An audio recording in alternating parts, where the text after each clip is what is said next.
Hello dear students, ఈ వీడియోలో మనం మన 10th class Hindi text book అనేటువంటి స్పర్శ్ భాగ్ 2లో నుంచి 6th లెసన్ కర్ చలే హమ్ ఫిదా దీని గురించి తెలుసుకుందాం. దీని కవి कैफी आजमी. यह गीत सन 1962 के भारत चीन युद्ध की ऐतिहासिक पृष्ठभूमि पर लिखा गया है. సో ఈ పాట మనకు 1962లో వచ్చినటువంటి India China war, so Indo China war 1962లో జరిగింది. దాంట్లో 8:1 రేషియోలో మన వాళ్ళు చంపబడ్డారు. అంటే మన వాళ్ళు 8 మంది చనిపోతే చైనా వాళ్ళు ఒక్కరే చనిపోతారు. ఆ విధంగా 8:1 రేషియోలో చాలామంది మన ఇండియన్ సోల్జర్స్ 500 మంది పైన ప్రాణాలు పోగొట్టుకున్నారు. ఆ యుద్ధాన్ని సంబంధించి ఒక సినిమా తీయడం జరిగింది. అందులో ఈ పాట రాశారు. चीन ने तिब्बत की ओर से युद्ध किया और भारतीय वीरों ने इसका बहादुरी से सामना किया. సో చీన్ తిబ్బత్ का अर्थ है టిబెట్. సో ఇండియా బార్డర్లో ఉన్నటువంటి టిబెట్లో నుంచి ఈ చైనా యుద్ధం చేసింది మన పైన. భారతీయ వీరులు దీన్ని చాలా శక్తివంతంగా ఎదుర్కొన్నారు. కర్ చలే హమ్ ఫిదా.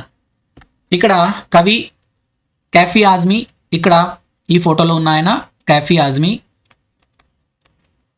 పక్కనే సింగర్ అయిన ముహమ్మద్ రఫీ. ఈ మనకిచ్చినటువంటి కర్ చలే హమ్ ఫిదా పాటను పాడినటువంటి సింగర్. తర్వాత ఇక్కడ ఈ సినిమా యొక్క పోస్టర్స్ 1964లో రిలీజ్ అయింది సినిమా హకీకత్. ఇవి రెండు ఈ సినిమా పోస్టర్స్. ఇందులో ధర్మేంద్ర గారు మెయిన్ లీడ్ హీరోగా యాక్ట్ చేశారు. ఇప్పుడు ఈ కవి యొక్క పరిచయాన్ని పాఠం చివరిలో చెప్తున్నాను. ముందు పాఠం యొక్క సారాంశం అంతా విన్న తర్వాత కవి పరిచయం తెలుసుకుందాం. कैफी आजमी, అతని యొక్క సంతానం ఇక్కడ బేటీ, ఆమె కూతురు. ఆమె పేరు షబానా ఆజ్మీ. ఈమె కూడా హిందీలో ఒక మెయిన్ లీడ్ హీరోయిన్గా ఉంది. ఆమె అల్లుడు. తర్వాత షౌకత్ ఆజ్మీ, कैफी ఆజ్మీ యొక్క భార్య, ఈమె కూడా ఒక హీరోయిన్గా చేశారు. బహు బేటా, వీళ్ళు కూడా సీరియల్స్లో సినిమాస్లో యాక్ట్ చేశారు. సో వీళ్ళ ఫ్యామిలీ అంతా కూడా బాలీవుడ్లో మంచి యాక్టింగ్ ఫ్యామిలీగా చెప్పచ్చు. చలో अब समझते हैं इस पाठ को. भारत चीन के युद्ध के दौरान मरते दम पर रहने वाले सैनिक हमसे इस प्रकार कहते हैं. సో ఆఖరి శ్వాసలో ఉన్నటువంటి సైనికులు మనతో ఇలా చెప్తున్నారు, కర్ చలే హమ్ ఫిదా. సో హమ్నే ఫిదా కర్ దియా. ఫిదా కా అర్థ హై బలిదాన్. మేము బలిదానం చేశాము. ఏం బలిదానం చేశామంటే జానో తన్. జానో తన్ మీన్స్ జాన్ ఔర్ హమారా తన్. తన్ కా అర్థ హై శరీర్. మా ప్రాణాల్ని మరియు మా శరీరాన్ని మేము త్యాగం చేశాము. సాతియోं, సాతియోं का अर्थ है भारतवासी. సో వే భారతవాసియోన్సే కహతే హై, అంటే భారతీయులైన మనతో వాళ్ళు ఇలా చెప్తున్నారు. ఓకే, అబ్ తుమ్హారే హవాలే వతన్ సాతియోं. ఏ వతన్, వతన్ కా అర్థ హై దేశ్. ఈ దేశము తుమ్హారే హవాలే, మీకు మేము హవాలా చేస్తున్నాం అంటే అడాప్ట్ చేస్తున్నాము. మీకు మేము ఈ దేశాన్ని అప్పచెప్తున్నాము. ఈ దేశాన్ని కాపాడేటువంటి బాధ్యత ఇకపై నుంచి మీదే. सांस थमती गई, नब्ज जमती गई, फिर भी बढ़ते कदम को ना रुकने दिया. हमारी सांस का अर्थ है श्वास. మా శ్వాస అనేది తగ్గిపోతుంది. థమ్నా మీన్స్ కమ్ హో జానా. సో మా శ్వాస తగ్గిపోతుంది. నబ్జ్ జమ్తీ గయి. నబ్జ్ కా అర్థ హై నాడి. నాడి అంటే నరాలు. మా నరాలు జమ్తీ హై. జమ్తీ కా అర్థ హై ఫ్రీజ్ హో జానా. గడ్డ కట్టుకుపోతున్నాయి. ఎందుకంటే వాళ్ళు కశ్మీర్ బార్డర్లో చాలా ఎక్కువగా ఉన్నటువంటి చలిలో సైనికులు పోరాటం చేస్తారు. इसलिए उनकी नब्ज जमती जा रही है, उनकी सांस थमती है. फिर भी बढ़ते कदम को ना रुकने दिया. అయినా కూడా बढ़ते कदम, ముందుకు వెళ్తున్నటువంటి మా అడుగులు మేము వెనక్కి తీసుకోలేదు. हम आगे ही बढ़ते रहे, पीछे नहीं हटे. సో ముందుకే వెళ్తున్నాం, మేము వెనకడుగు వేయలేదు. कट गए सर हमारे तो कुछ गम नहीं. अगर हमारे सर कट जाने पर भी हमें कोई गम नहीं है. गम का अर्थ है दुख. మా తలలు తెగి పడిపోయినా కూడా మాకు ఎలాంటి దుఃఖం లేదు. సర్ హిమాలయ కా నా హమ్నే జుకనే దియా. హిమాలయ కా సర్, హిమాలయ యొక్క సర్ కా అర్థ హై హిమాలయ కా గౌరవ్. సో భారతదేశం యొక్క గౌరవం ఏంటి? హిమాలయ పర్వతాలు. ఈ హిమాలయ పర్వతాల యొక్క తలని మేము దించనివ్వలేదు. హిమాలయ పర్వతాలు తల దించుకోవడం అంటే భారతదేశ గౌరవం తగ్గిపోవడం అనేసి అర్థం. ఇలా భారతదేశ గౌరవాన్ని మేము తగ్గించలేదు, మా తలలు తెగి పడిపోయినా కూడా. अगली पंक्तियों में कहते हैं, मरते मरते रहा बांकपन साथियों. जब हम मरते हैं तो अभी हमारे अंदर एक गुण होता है, वही है बांकपन, वो है वीरता. మేము చనిపోయినప్పుడు కూడా మా లోపల ఒక వీరత్వం ఉంటుంది. మేము పిరికి వారిలాగా చనిపోము.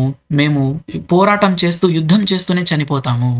సో सैनिक डरपोक की तरह नहीं, एक वीर की तरह वीर मृत्यु पाना चाहते हैं. सो यहाँ पर सैनिक अपनी दशा के बारे में बता रहे हैं. अब तुम्हारे हवाले वतन साथियों, ये देश आपके हवाले कर रहे हैं, आपके हाथों में सौंप रहे हैं. ఈ పాటను ఒకసారి अगली पंक्तियों में सैनिक क्या कहते हैं, इसका अर्थ है जिंदा रहने के मौसम बहुत हैं. సో మనము బతికి ఉండడానికి చాలా అవకాశాలున్నాయి. మనం ఎంజాయ్ చేస్తూ బతకచ్చు. బాగా డబ్బుంటే బాగా బతుకుతారు. డబ్బు లేకపోయినా కూడా ఏదో ఒకటి తింటూ బతుకుతారు. సో ఇస్లియే జిందా रहने के मौसम, मौसम का अर्थ है मौके. సో బతకడానికి చాలా అవకాశాలున్నాయి. మగర్ జాన్ దేనే కి రుత్ రోజ్ ఆతీ నహీ. ప్రాణాలు సాక్రిఫైస్, దేశం కోసం ప్రాణాలు ఇచ్చేటువంటి ఆ అవకాశం ప్రతిరోజు రాదు. ఇది జీవితంలో ఒక్కసారే వస్తుంది. అదే సేనా మే భర్తీ హోనా. అదే ఒక సైనికుడిలాగా మారడం. హుస్న్ और इश्क दोनों को रुस्वा करे वो जवानी जो खून में नहाती नहीं. ఇక్కడ జవానీ గురించి చెప్తున్నారంటే యూత్. సో యూత్‌లో మనకు 2 క్వాలిటీలు ఉంటాయి. ఒకటి హుస్న్, ఇష్క్. హుస్న్ కా అర్థ హై సుందరత, బ్యూటీ. సో చాలా అందంగా ఉంటారు ప్రతి ఒక్కరు యవ్వనంలో. మరియు ఇష్క్, ప్రతి ఒక్కరు ప్రేమిస్తారు. తన పరివార్ ఫ్యామిలీని కావచ్చు, తన యొక్క ఫ్రెండ్స్‌ని కావచ్చు. అక్కడ ఎమోషన్ అనేది చాలా హైలో ఉంటుంది. ప్రేమ అనేది చాలా గొప్పగా ఉంటుంది. యహ్ దోనోं को रुस्वा करे, रुस्वा का अर्थ है बर्बाद कर दिया. సో ఈ రెండిటిని చాలా మంది బర్బాద్ చేస్తారు. అంటే దాన్ని వేస్ట్ చేస్తారు. ఎవరంటే అలా వేస్ట్ చేసేది, जो खून में नहाती नहीं, जो लोग खून में नहाना, खून में नहाने का अर्थ होता है मर मिटना. किसके लिए मर मिटना, देश के लिए मर मिटना. సో దేశం కోసం చనిపోవడాన్నే ఖూన్ మే నహానా అంటారు. సో ఎవరైతే ఇలా దేశం కోసం ప్రాణాలు ఇవ్వరో అలాంటి వాళ్ళు తన యవ్వనాన్ని వ్యర్థం చేస్తున్నారు అని కవి ఇక్కడ అంటున్నారు. आज धरती बनी है दुल्हन साथियों. సో धरती को यहाँ दुल्हन से तुलना किया. దుల్హన్ అంటే పెళ్లి కూతురు. సో ధర్తీ, భూమి ఇక్కడ పెళ్లి కూతురులాగా మారింది. ఎందుకు ఇలా అంటున్నారంటే సైనికోంకి రక్త బహనేసే, సైనికుల యొక్క రక్తము ఆ భూమి పైన వ్యాపించడం వల్ల భూమి ఎర్రగా మారిపోయింది. సో దుల్హన్ హమేషా దేఖో ఇద్దర్ లాల్ దుపట్టా పెహన్తీ హై. దుల్హన్ ఎప్పుడు ఎర్రని దుపట్టా కప్పుకొని ఉంటుంది. అలాగే ఇక్కడ భూమి కూడా ఎర్రగా మారిపోయింది. అందువల్లే ఇక్కడ ధర్తీని దుల్హన్‌తో కంపేర్ చేశాడు. అంటే భూమిని ఒక పెళ్లి కూతురుతో కంపేర్ చేశాడు. ఎలాగైతే పెళ్లి కూతుర్ని రక్షించడం తండ్రి, అన్న మరియు చేసుకోబోయేటువంటి హస్బెండ్ వీళ్ళ యొక్క బాధ్యత అవుతుందో, అలాగే ఈ దేశం లాంటి పెళ్లి కూతుర్ని రక్షించడం మన సైనికులందరి బాధ్యత అన్నట్లు కవి గుర్తు చేస్తున్నారు. చలో अगली पंक्तियों में सैनिक हमसे इस प्रकार कहते हैं, राह कुर्बानियों की न वीरान हो. यहाँ कुर्बानियों का राह, राह का अर्थ है रास्ता, यानी कि वे, दारी. ये किसका रास्ता है, कुर्बानियों का रास्ता, यानी बलिदानों का रास्ता. ఎవరైతే సాక్రిఫైస్ చేస్తారో అలాంటి వాళ్ళు వెళ్ళేటువంటి మార్గం అనే అర్థం. సో ఏ రాస్తా కైసా హోతా హై, ఏ సేనా మే భర్తీ హోనా హై, ఏ రాస్తా హోతా హై. త్యాగాల యొక్క దారి. ఒక సైనికుడిగా మారి దేశం కోసం ప్రాణాలు త్యాగం చేయడమే బలిదానం కే రాస్తే మే జానా. ఏ రాస్తా నా వీరాన్ హో, వీరాన్ కా అర్థ హై ఖాళీ. ఈ దారి ఎప్పుడు ఖాళీగా ఉండకూడదు. తుమ్ సజాతే హీ రహనా నయే కాఫిలే. మీరు ఈ దారి మొత్తాన్ని సజాతే రహనా, ఎప్పుడు అలంకరించండి. किससे सजाना, नए काफिले. काफिले का अर्थ होता है यात्रियां. यात्रियां कौन होते हैं, सैनिक ही यहाँ यात्रियां कहा गया है. సో ఇక్కడ సైనికులే యాత్రియా అనేసి అన్నాడు. ఆ దారిలో ఎప్పుడు యాత్రికులు ఉండాలి అంటే దేశం కోసం ప్రాణాలు త్యాగం చేయడానికి సైనికులు ఎప్పుడూ సిద్ధంగా ఉండాలి అని అర్థం. ఫతహ్ కా జశ్న్ is జశ్న్ K బాద్ high, Zindagi mouth say mill రహీ high గలే. ఫతహ్ అంటే జీత్, గెలుపు. గెలుపు యొక్క జశ్న్ అంటే దాని వేడుక, సెలబ్రేషన్ అనొచ్చు. యుద్ధంలో గెలుపు యొక్క వేడుకను జరుపుకునే ముందు మనం ఈ త్యాగాల యొక్క దారిని సైనికులతో నింపాలి. తరువాత మనం యుద్ధంలో గెలిచేటువంటి ఆ యొక్క జశ్న్, ఆ సెలబ్రేషన్ ని మనం ఆనందంగా జరుపుకోవచ్చు. జిందగీ మౌత్ సే మిల్ రహీ హై గలే. సో యహాं पर జిందగీ, సైనికోं की जिंदगी మౌత్ సే గలే మిల్ రహీ హై.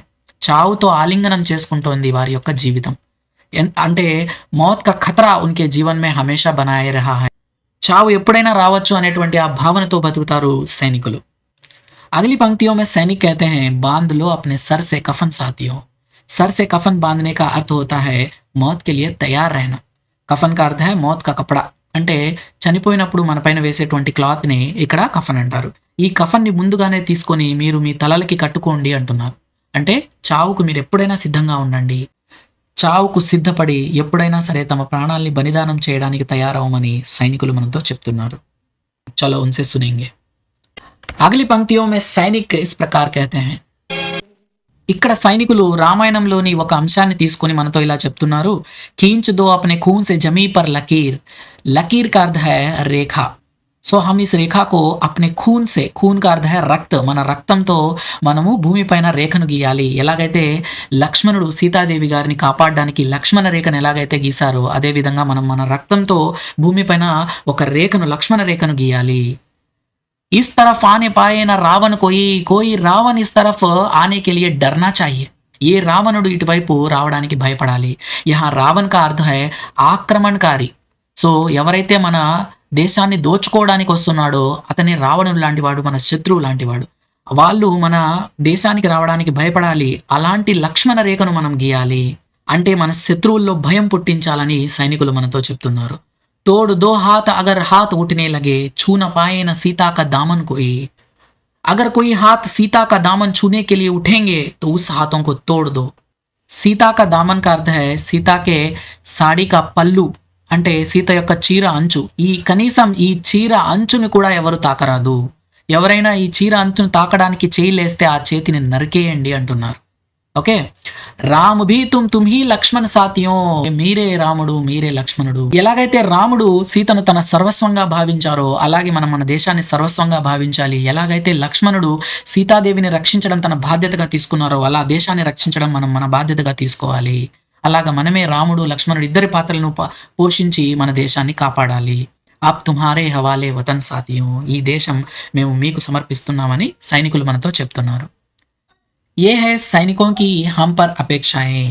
सो सैनिकुलु इवंता मनतो कोर. के कवि के बारे में, कवि का नाम है कैफी आजमी. उनका जन्म हुआ 1919 में और मृत्यु 2002 में हुई. अतहर हुसैन रिजवी, इनका असली नाम है अतहर हुसैन रिजवी. इन असल पेरिदी. इनका जन्म 1900 जनवरी 1919 को उत्तर प्रदेश में आजमगढ़ जिले के मजमा गांव में हुआ. उत्तर प्रदेश लो आजमगढ़ जिल्लालो मजमा అనేటువంటి ఊరిలో అయినా పుట్టారు. अदब की दुनिया में आगे चलकर वे कैफी आजमी के नाम से मशहूर हुए. సో ఈయన कैफी आजमी అనేటువంటి పేరుతో చాలా ప్రసిద్ధి చెందారు. कैफी आजमी की गणना प्रगतिशील उर्दू कवियों की पहली पंक्ति में की जाती है. ఈయన హిందీలోనే కాకుండా ఉర్దూలో కూడా చాలా చక్కని కవితలు రాశారు. ఉర్దూ టాప్ మోస్ట్ కవులలో ఈయన కూడా ఒక కవిగా భావిస్తారు. कैफी की कविताओं में एक और सामाजिक और राजनैतिक जागरूकता का समावेश है तो दूसरी ओर हृदय की कोमलता भी है. సామాజిక మరియు రాజకీయ అవగాహన ఈయన రాసినటువంటి పద్యాలలో ఉంటుంది. మరొక వైపు హృదయకి కోమలత, మన హృదయంలో ఉన్నటువంటి సున్నితత్వం కూడా ఈయన కవితల్లో ఉంటుంది. अपनी युवावस्थाओं में मुशायरों में वाह वाही पाने वाले कैफी आजमी ने फिल्मों के लिए सैकड़ों बेहतरीन गीत भी लिखे हैं. తన యువావస్థ అంటే తన యవ్వనంలోనే ముషాయరం అంటే శ్రోతలు అంటే వినేటువంటి వాళ్ళ దగ్గర వాహ్ వాహ్ అనిపించుకున్నటువంటి कैफी आजमी చాలా సినిమాలకు, కొన్ని వందల సినిమాలకు మంచి మంచి పాటల్ని రచించారు. 10 मई 2002 में इनकी दुनिया से रुखसत हुए कैफी आजमी के 5 कविता संग्रह झंकार, आखिर ये शब, आवारा सजदे, सरमाया और फिल्मी गीतों का संग्रह मेरी आवाज सुनो प्रकाशित हुए. సో ఈయన 2002 10 మేలో ఈ లోకాన్ని వదిలి వెళ్ళిపోయారు. అప్పటి వరకు ఈయన రాసినటువంటి కవితల యొక్క సంగ్రహము 5 కవితల యొక్క సంగ్రహం మన దగ్గర ఉన్నాయి. अपने रचना कर्म के लिए कैफी आजमी को साहित्य अकादमी पुरस्कार सहित कई पुरस्कारों से नवाजा गया. తను రాసినటువంటి రచనలకు ఈయనకి సాహిత్య అకాడమీ పురస్కారం వచ్చింది మరియు ఎన్నో రకాలైనటువంటి అవార్డులు ఈయనకి వచ్చాయి. कैफी कलाकारों के परिवार से थे. ఈయన ఫ్యామిలీ మొత్తం కళాకారులతో నిండి ఉంది. इनके तीनों बड़े भाई शायर थे. ఈయనకున్నటువంటి తమ్ముళ్ళు అన్నలు ముగ్గురు, వీళ్ళు शायर అంటే ఉర్దూ కవులు. పత్ని షౌకత్ ఆజ్మీ, బేటీ షబానా ఆజ్మీ మషహూర్ అభినేత్రియా హై. ఈయన భార్య అయినటువంటి షౌకత్ ఆజ్మీ, కూతురు అయినటువంటి షబానా ఆజ్మీ, వీళ్ళిద్దరూ చాలా గొప్ప అభినేత్రి అంటే హీరోయిన్స్. సో ఇది कैफी आजमी గురించి brief introduction. Hope you understood the explanation of కర్ చలే హమ్ ఫిదా. Thank you.